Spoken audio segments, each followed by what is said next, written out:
بسم اللہ الرحمن الرحیم۔ اللہ کے نام سے شروع جو بڑا مہربان نہایت رحم کرنے والا ہے۔ مون موزائیک چینل لایا آپ کے لیے شب بارات کا بہت زیادہ بہت ہی بابرکت اور بہت ہی خاص وظیفہ۔ اللہ تبارک و تعالی آج شب بارات کے صدقے میں آپ سب کی مغفرت فرما دے، اور اللہ تبارک و تعالی آپ کو حضور نبی کریم علیہ السلام کی بروز قیامت شفاعت بھی نصیب فرمائے۔ تو ناظرین، سب سے پہلے حضور نبی کریم علیہ السلام کا فرمان بھی سنتے چلیے کہ شعبان المعظم کے بارے میں فرمان مکرم ہے کہ شعبان میرا مہینہ ہے اور رمضان اللہ تبارک و تعالی کا مہینہ ہے۔ سب سے پہلے میری تمام نئے آنے والے ویور سے گزارش ہے جنہوں نے ابھی ہمارا چینل جوائن کیا ہے وہ اسے سبسکرائب کرتے ہوئے ساتھ ہی ساتھ بیل آئیکن کا بٹن بھی پریس کر لیں تاکہ ہر نیا آنے والا وظیفہ سب سے پہلے آپ تک پہنچ جائے۔ حضرت سیدنا عائشہ صدیقہ فرماتی ہیں کہ تاجدار رسالت پورے شعبان کے روزے رکھا کرتے۔ فرماتی ہیں کہ میں نے عرض کی یا رسول اللہ، کیا سب مہینوں میں آپ صلی اللہ علیہ وآلہ وسلم کے نزدیک زیادہ پسندیدہ شعبان کے روزے رکھنا ہے؟ تو آپ نے ارشاد فرمایا کہ اللہ عز و جل اس سال مرنے والی ہر جان کو لکھ دیتا ہے اور مجھے یہ پسند ہے کہ میرا وقت رخصت آئے اور میں روزے دار ہوں۔ تو میرے پیارے پیارے ویورز، 15 شعبان المعظم کی رات کتنی نازک ہے، نہ جانے کس کی قسمت میں کیا لکھ دیا جائے۔ بعض اوقات بندہ غفلت میں پڑا رہ جاتا ہے اور اس کے بارے میں کچھ کا کچھ ہو چکا ہوتا ہے۔ بہت سے کفن دھل کر تیار رکھے ہوتے ہیں مگر کفن پہننے والے بازاروں میں گھوم پھر رہے ہوتے ہیں۔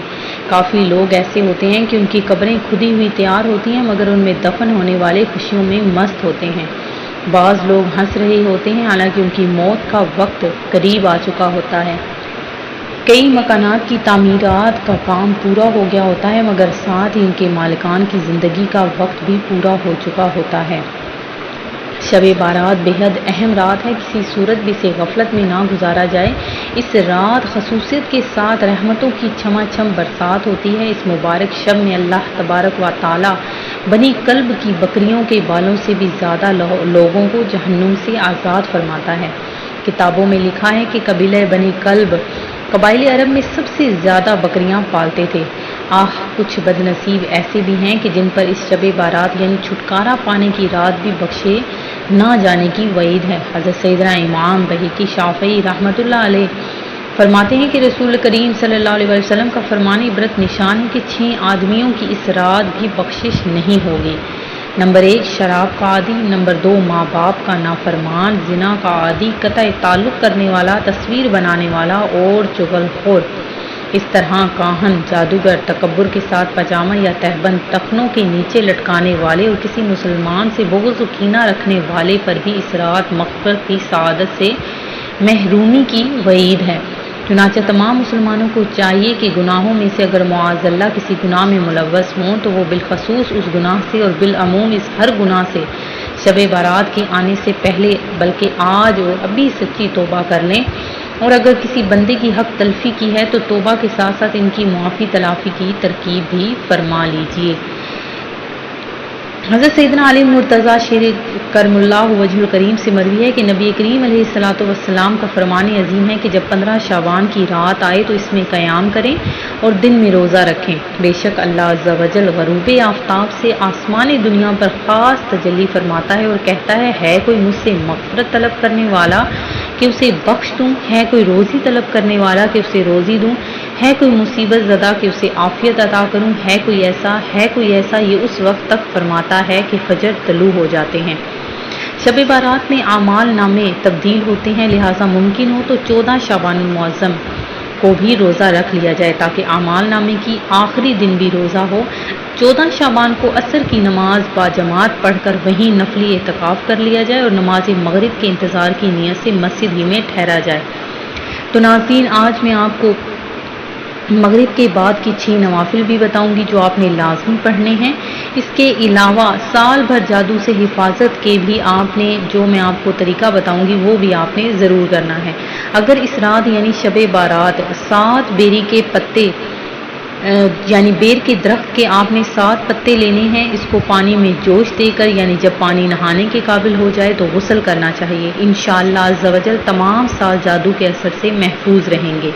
اس کے علاوہ آپ نے مغرب کے بعد 6 نوافل پڑھنے ہیں، 6 رکعت نفل، ان کو آپ نے 2 کر کے ادا کرنا ہے۔ پہلی 2 رکعتوں سے پہلے آپ نے یہ نیت کرنی ہے کہ یا اللہ ان 2 رکعتوں کی برکت سے مجھے درازی عمر بالخیر عطا فرما۔ دوسری 2 رکعتوں میں یہ نیت فرمائے کہ یا اللہ عز و جل ان 2 رکعتوں کی برکت سے بلاؤں سے میری حفاظت فرما۔ تیسری 2 رکعتوں کے لیے یہ نیت کرے کہ یا اللہ ان 2 رکعتوں کی برکت سے مجھے اپنے سوا کسی کا محتاج نہ کر۔ تو ناظرین ان 6 رکعتوں میں سورہ فاتحہ کے بعد جو چاہیں وہ صورتیں پڑھ سکتے ہیں۔ بہتر ہے کہ ہر رکعت میں سورہ فاتحہ کے بعد 3 بار سورہ اخلاص پڑھ لیجئے۔ ہر 2 رکعت کے بعد 21 بار قل هو اللہ احد سورت یا 1 بار سورہ یاسین پڑھ لیجئے، بلکہ ہو سکے تو دونوں ہی پڑھ لیجئے۔ یہ آپ نے ہر 2 رکعت ختم ہونے کے بعد پڑھنے ہیں۔ یہ بھی ہو سکتا ہے کہ کوئی ایک اسلامی بھائی یا بہن بلند آواز سے یاسین شریف پڑھیں اور دوسری خاموشی سے خوب کان لگا کر سنیں۔ اس میں یہ بھی خیال رہے کہ دوسرا اس دوران زبان سے یاسین شریف بلکہ کچھ بھی نہ پڑھے۔ یہ مسئلہ خوب یاد رکھیے کہ جب قرآن کریم بلند آواز سے پڑھا جائے تو جو لوگ سننے کے لیے حاضر ہیں ان پر فرض عین ہے کہ چپ چاپ خوب کان لگا کر سنیں۔ انشاءاللہ رات شروع ہوتے ہی ثواب کا انبار لگ جائے گا۔ ہر بار یاسین شریف کے بعد دعائے نصف شعبان بھی پڑھیے جو آپ کو سامنے اسکرین پر نظر آ رہی ہے۔ تو ناظرین آپ نے یہ لازمی کرنا ہے، 6 نوافل ادا کرنے ہیں۔ اللہ تبارک و تعالی آپ کو اس کی برکتیں عطا فرمائے، آپ کو زیادہ سے زیادہ نوافل پڑھنے اور اس میں برکتیں ہی برکتیں ہیں، یہ آپ نے ضرور کرنا ہے۔ آسمان کے فرشتوں کے لیے 2 راتیں عید اور خوشی کی ہیں۔ نمبر 1 15 شعبان کی رات اور لیلۃ القدر کی رات۔ آج شب بارات ہے، دعاؤں میں ہمیں بھی آپ نے یاد رکھنا ہے۔ سب اسلامی بہنیں اور بھائی خوب ایصال ثواب کیجیے اور عبادت بھی کیجیے، اور کل کا روزہ بھی آپ نے لازمی رکھنا ہے۔